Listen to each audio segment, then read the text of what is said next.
On est à J-219 jours de la cérémonie d'ouverture des Jeux Olympiques, 100 ans après les derniers Jeux d'été. On est à J-252 jours des premiers Jeux paralympiques d'été pour notre pays. Si on m'avait dit, il y a quelques années, quand j'ai commencé cette aventure, fin 2023, tes infrastructures seront livrées, ton budget sera à l'équilibre et tu auras un niveau d'ambition à ce niveau-là, j'aurais signé tout de suite. Et aujourd'hui, c'est le cas. Ça ne veut pas dire qu'on relâche la garde, que la partie est gagnée, parce qu'on sait que dans la dernière ligne droite, c'est dans les petits détails qu'on va faire la différence, qu'on va transformer l'essai et qu'on va faire de ces jeux de grands jeux. Mais notre plan de marche, il avance bien. Il y a une équipe aujourd'hui qui est extrêmement mobilisée. C'est ça aussi, je crois, la force. C'est pas toujours facile quand on a autant d'acteurs impliqués, mais on a su aller s'appuyer sur les compétences et les prérogatives de chacun des acteurs. Et aujourd'hui, j'en suis sûr, ils veulent tous la réussite des Jeux. Il n'y a pas de doute là-dessus. On a cette responsabilité d'être le plus audacieux possible pour montrer, encore une fois, tout le potentiel de ce pays qui a des ressources absolument incroyables. Ça veut dire quoi? Ça veut dire des Jeux spectaculaires. Vous le savez, depuis le début, on a mis en place un projet, un concept, que ce soit pour les compétitions, mais aussi pour les cérémonies, avec cette volonté de jeu ouvert, là aussi, dans la ville, des compétitions dans la ville, des cérémonies dans la ville, des compétitions ouvertes aussi au grand public pour la première fois avec ce marathon pour tous notamment. Donc spectaculaire, ouvert, et puis des jeux engagés. Là aussi, on s'est engagé depuis le début sur des marqueurs forts qui, fin 2023, sont toujours d'actualité, sont toujours des engagements que l'on tient. Les premiers Jeux paritaires, les premiers Jeux olympiques paritaires, des Jeux qui s'engagent à réduire de moitié les émissions carbone par rapport aux éditions passées, ou des Jeux, et notamment avec la première édition des Jeux paralympiques d'été en France, qui s'engagent pour plus d'inclusion et pour changer le regard sur le handicap, avec ici un visuel de cette dernière journée paralympique, une journée qu'on a initiée aussi dans la dynamique des Jeux de Paris 2024. Donc l'ambition, elle n'a pas dévié, elle est toujours la même en fin d'année 2023. Et encore une fois, si on nous avait dit il y a quelques années qu'on en serait là où on en est aujourd'hui, on aurait tout de suite signé, parce qu'aujourd'hui, on voulait repartager avec vous différents indicateurs qui démontrent qu'on va basculer dans l'année 2024 avec toute la sérénité, toute la confiance que notre vision, que notre ambition, elle est toujours la même et toujours en passe d'être livrée l'année prochaine. Si je rentre un petit peu dans le détail maintenant, peut-être d'abord, premier indicateur quand même très positif, très rassurant autour des infrastructures. On l'a vu dans le passé, c'est toujours un élément qui n'est pas simple à gérer pour un comité d'organisation, pour un pays qui organise les Jeux. Le premier élément, c'est que au niveau des infrastructures, ça a été rappelé encore hier par Nicolas Ferrand, directeur général de la Solideo, 84% des chantiers seront terminés au 31 décembre 2023, et on a la garantie que l'ensemble des infrastructures nécessaires pour organiser les Jeux seront livrés avant les Jeux de Paris 2024. Il n'y a plus d'alerte particulière, et ça, c'est vrai que c'est aussi pour nous une vraie satisfaction. On a quelques visuels ici d'exemples. La photo du haut à droite, c'est l'Arena La Chapelle, où on a l'impression qu'elle est quasiment déjà terminée.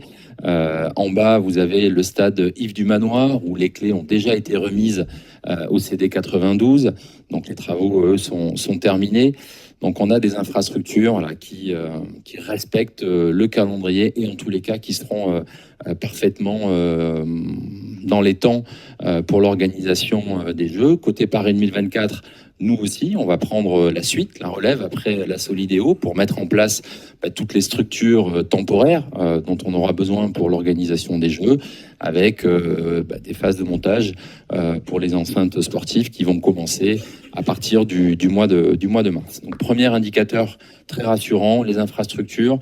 Je pense quand même que c'est important de saluer, féliciter, remercier la Solidéo, les acteurs publics, les entreprises, les compagnons qui ont travaillé. Il y a près de 30 000 personnes qui ont travaillé sur ces chantiers, avec là aussi Bernard Thibault le soulignait récemment, 4 fois moins d'accidents en comparaison à ce qui a pu se passer sur les éditions précédentes et ce qui se passe en général dans le bâtiment.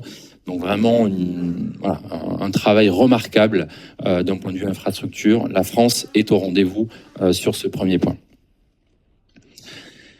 Deuxièmement, pour faire les Jeux, il faut des ressources. C'est effectivement un défi important. Là aussi, depuis le début, on est sur un modèle qui est fort. 100% du coût de l'organisation des Jeux Olympiques est financé par de l'argent privé. Et quand on fait l'addition des Jeux Olympiques et du coût des Jeux Paralympiques, on est à plus de 96% financé par de l'argent privé. Et ça, c'est quelque chose qui n'a pas changé. Notre modèle, notre budget, il a su évoluer au cours des dernières années. Mais ce mix d'équilibrer notre budget et d'avoir un financement à plus de 95%, aujourd'hui à plus de 96% par de l'argent privé, est toujours le cas. Et notamment grâce à un programme de partenariat qui a rencontré un franc succès. On a, au moment où on se parle, déjà sécurisé 1,2 milliard d'euros de revenus en partenariat, en sponsoring. C'est un objectif absolument sans précédent, qu'on avait même réévalué, souvenez-vous, lors d'une révision budgétaire il y a 1 an. Nous avions encore à l'époque un budget qui reposait sur 1,88 milliard de revenus en sponsoring, qu'on a remonté il y a un petit peu plus d'1 an pour équilibrer notre budget. Et aujourd'hui, on est effectivement à 97% de notre objectif qui est déjà sécurisé. Donc l'année 2023 a été une année importante. 36 nouveaux partenaires nous ont rejoints. Et moi, je voudrais vraiment remercier les 58 entreprises qui aujourd'hui sont partenaires de Paris 2024, qui s'engagent dans la réussite de ces Jeux en apportant des solutions. Il y a différentes tailles d'entreprises qui apportent, encore une fois, des solutions du financement pour porter l'ambition et organiser les Jeux avec un modèle économique qui repose, encore une fois, quasiment exclusivement sur de l'argent privé et grâce au concours très important des partenaires qui comptent pour 1/3 du modèle économique de l'organisation des Jeux. Deuxième élément important, c'était aussi un élément qu'on a vraiment lancé en 2023, cette billetterie olympique qui a été lancée, initiée, avec là aussi un engouement assez inattendu. Selon les experts du CIO, c'est sans précédent que des billets aient été vendus aussi vite, aussi nombreux et aussi en amont de l'événement. 7,6 millions de billets vendus sur la partie olympique, avec un engouement très fort. On l'a revu encore récemment, quand on a remis 400 000 billets à la vente fin novembre, le 30 novembre, ils ont été tout de suite écoulés en quelques heures. Donc toujours vraiment une envie de ces Jeux et un engouement très fort sur les Jeux Olympiques, et une vraie satisfaction du coup, parce que ça c'est le deuxième tiers sur lequel on s'appuie pour équilibrer le budget du comité d'organisation. Le troisième tiers étant apporté, et il est aussi lui complètement sécurisé, il est apporté par le CIO via les droits télé et les partenaires internationaux du CIO.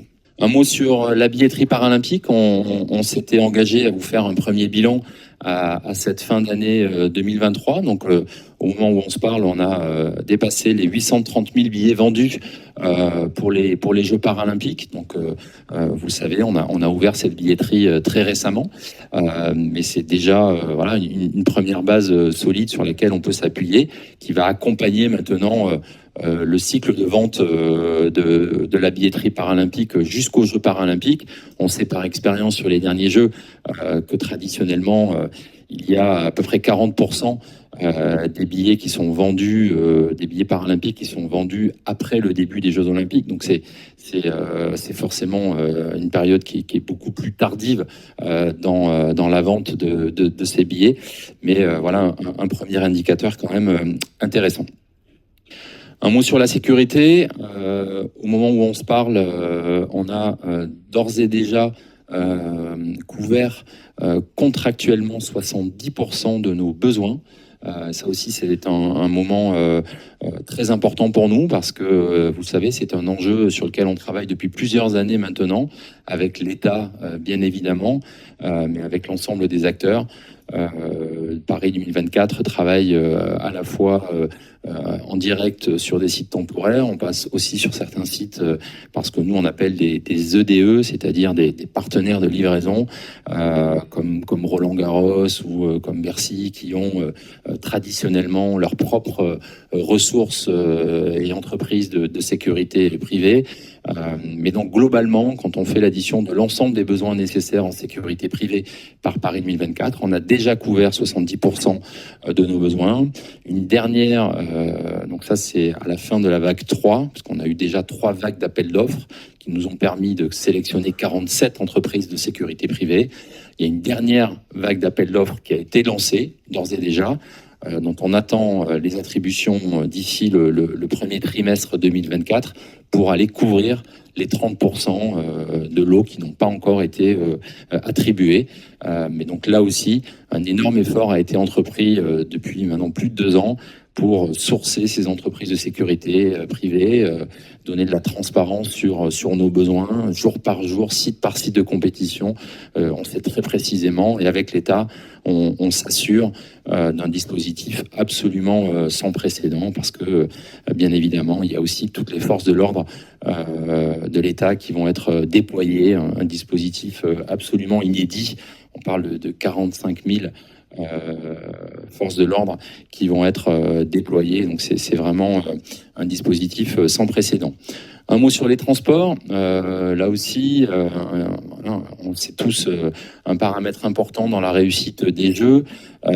Concernant le transport des accrédités, voilà, qui incombe vraiment directement à l'organisateur, au comité d'organisation, ben, on a nous sécurisé 100% des véhicules dont on a besoin.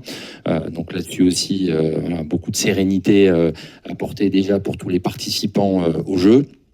Et puis, côté transport public, pour les spectateurs, là aussi, il y a quand même une mobilisation des acteurs qui est indéniable, avec des renforcements, des offres, un petit peu comme pour la sécurité. Ça fait 2 ans maintenant qu'on a des cartes de sites de jour par jour, session par session.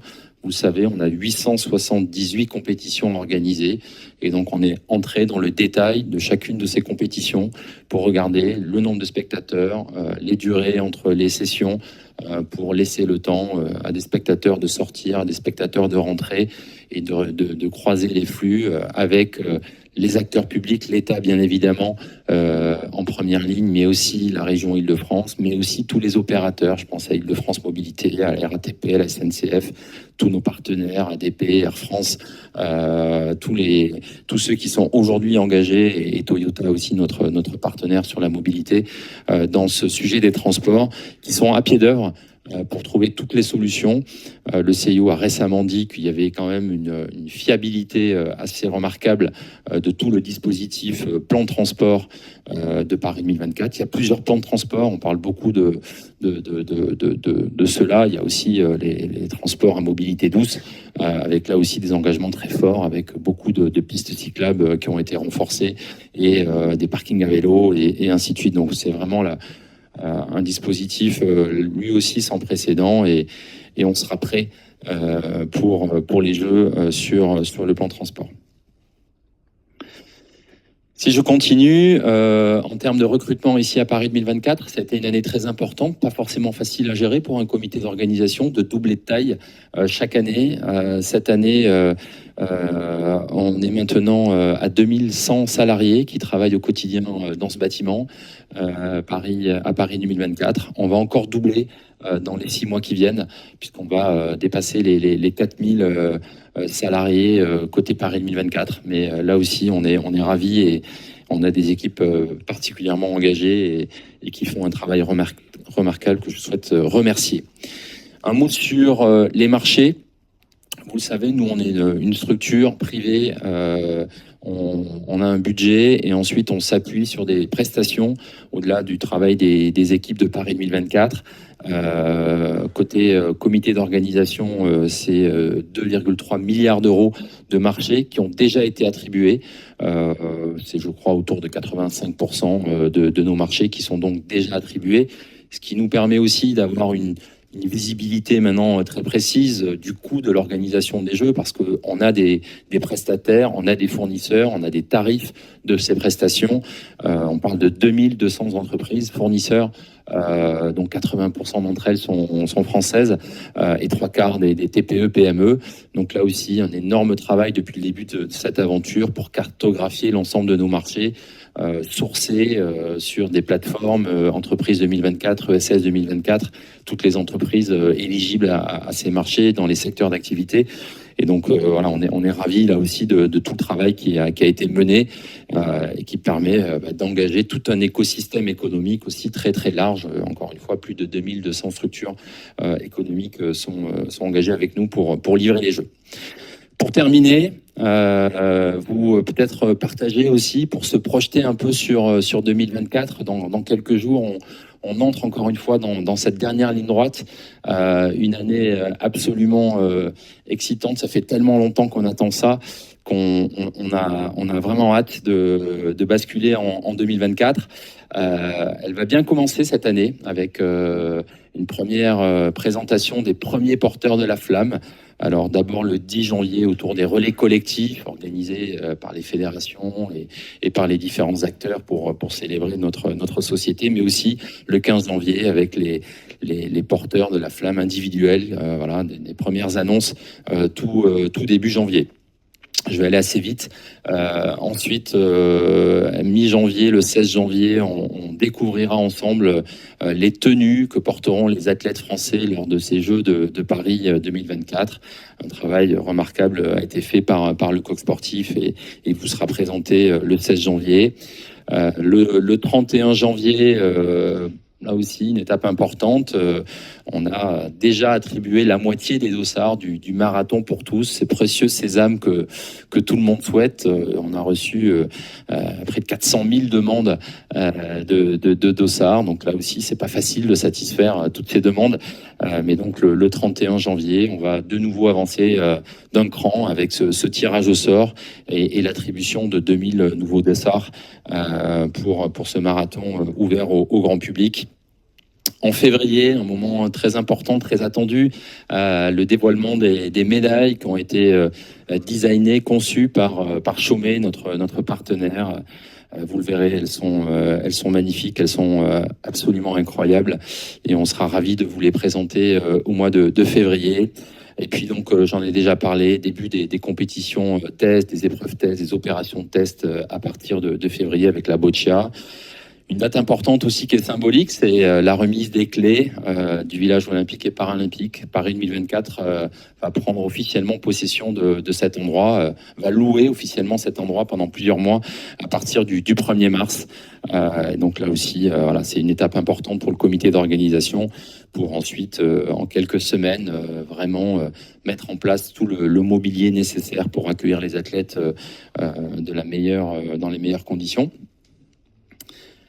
En mars, dévoilement des affiches commerciales. Donc là aussi, ça va être un plaisir de partager ça avec vous. Des artistes travaillent sur ces affiches et elles vous le seront présentées là au mois de mars. Et je suis sûr qu'elles vous plairont. 14 mars, c'est un temps important où on va réunir l'ensemble de notre écosystème pluriel, hein, puisque vous le savez, on a plus de 4400 entités Terre de Jeux 2024 aujourd'hui, qui depuis maintenant plusieurs années, depuis 2019, s'engagent aux côtés de Paris 2024 pour renforcer la place du sport, pour faire en sorte que la dynamique des Jeux puisse accélérer la place du sport dans la société.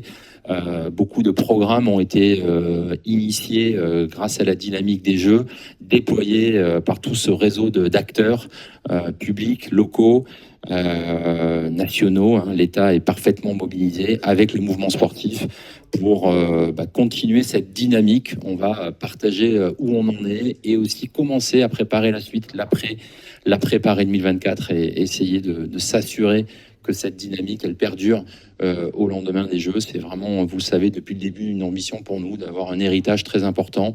On s'est donné les moyens dès le début, tout début, de créer une direction de l'héritage qui a travaillé dès la première heure pour construire des fondements solides, des fondations solides autour de cet héritage de Paris 2024. Le 20 mars, aussi une date importante, avec la FIFA, on va procéder au tirage au sort du tournoi de football masculin-féminin. Donc voilà, ça sera aussi une date importante pour connaître avec précision l'ensemble des affiches de Paris 2024. On va réunir l'ensemble de nos volontaires qui auront été sélectionnés le 23 mars aussi pour un moment très important. Encore une fois, ils sont les visages des Jeux, les forces vives des Jeux, et on sera ravis de partager aussi un moment fort. Ça va faire beaucoup de monde, hein, 45 000 volontaires à réunir. Donc la famille de Paris 2024 va vraiment s'agrandir à ce moment-là. La dernière semaine olympique et paralympique dans le cycle de vie de Paris 2024. Depuis 2017, vous le savez, on organise chaque année ce temps dans les écoles, dans les établissements scolaires, dans des milliers d'établissements scolaires. 1 million d'élèves ont participé à la semaine olympique et paralympique en 2023. Donc on va se mobiliser fortement pour qu'en 2024, ce soit encore plus. Mais on a hâte que les athlètes puissent aller de nouveau dans les écoles, partager un peu leur passion du sport et allumer des petites flammes dans les yeux de la génération 2024. Et puis ensuite, ça deviendra de plus en plus concret le 16 avril, à l'image de la flamme à Olympie. Donc voilà, c'est le cérémonial habituel. Donc là aussi, une grande émotion pour nous toutes et nous tous de vivre enfin le retour de ces Jeux à la maison. Le lendemain, il y aura le J-100, une date assez symbolique pour annoncer là aussi le sprint final. Et puis ensuite, entre fin avril, début mai, on ouvrira la plateforme de revente pour celles et ceux, pour diverses raisons, qui veulent revendre leurs billets. Ce sera possible sur la plateforme officielle de Paris 2024. Le 8 mai, la flamme arrivera chez nous, à Marseille, là aussi avec une image très très forte à bord de ce Belém. On est fiers de ce voilier, le plus vieux 3-mâts français, qui va ramener la torche, la flamme à la maison, à Marseille, et pour lancer ensuite toute une célébration à la rencontre de millions de Français pendant 80 jours jusqu'au 26 juillet. On aura aussi le J-100 paralympique, une date qu'on souhaitera aussi bien fêter pour donner bien rendez-vous aussi aux Français avec les Jeux paralympiques, et ce sera un moment important. Le relais de la flamme, ensuite, il va passer dans tous les territoires. On a isolé là une deuxième date importante avec le relais des océans, le 7 juin, qui commencera de Brest pour aller vers les Antilles à bord de ce Maxi Banque Populaire, et d'Armel Lecléac qui sera là pour emmener tout un équipage et surtout la torche en Guadeloupe à partir du 7 juin. La fête de la musique le 21 juin sera aux couleurs du sport, et je remercie là aussi les organisateurs de travailler avec nous pour donner une coloration très sportive à cette belle fête de la musique. On sait que c'est une date importante pour les Français, et donc dans notre Olympiade culturelle, où on est là aussi à plus de 2200 projets d'ores et déjà labellisés Olympiade culturelle. On aura ce rendez-vous important le 21 juin prochain. Le 18 juillet, l'ouverture du village olympique et paralympique, à quelques jours du début des Jeux. Les premières délégations arriveront en masse, par milliers, pour prendre possession de leur quartier pour le début des Jeux. Le 26 juillet, la cérémonie d'ouverture olympique, voilà, un moment absolument inédit à l'image de ce projet, un rendez-vous où on veut montrer le meilleur de la France, une France qui rayonne, une France attractive, une France qui accueille le monde dans les plus belles conditions.